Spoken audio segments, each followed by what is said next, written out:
Some of those who are asking to make extraordinary contributions in the frontline services also need protection. It's very vital that we support those who are supporting all of us. We've seen people in communities across Ireland who have stepped up in lots of different ways. It's about really realising the strength of our social fabric, even as it is stretched, and even as the threads between us get longer and further away, but they are also becoming stronger.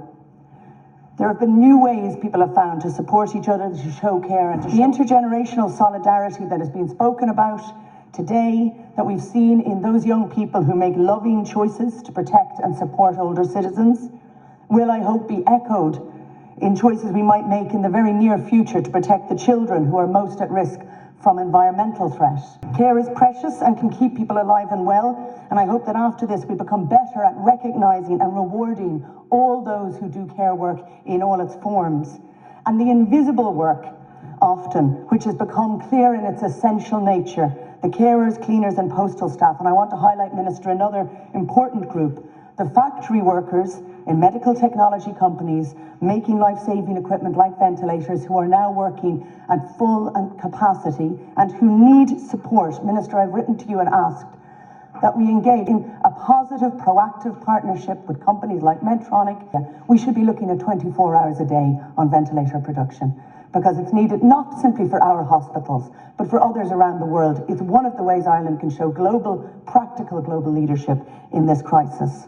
We're facing a lot of difficult decisions in the short, medium and long term. This bill is about the short term by its very nature.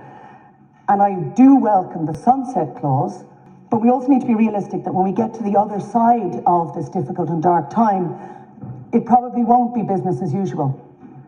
We need to emerge with a society and economy that are more sustainable and more resilient to future shocks and challenges. There will be job losses, there will be changes in the nature of work, and SIPTU and unions have asked the government to engage in talking about that.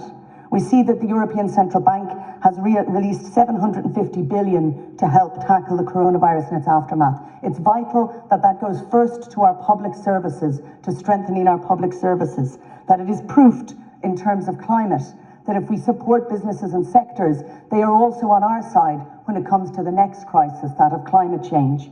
Lastly, the voluntary sector organisations, because many of those services, they reach the homeless, the migrants, those at risk of domestic violence, and those at the margins. This needs all of our response.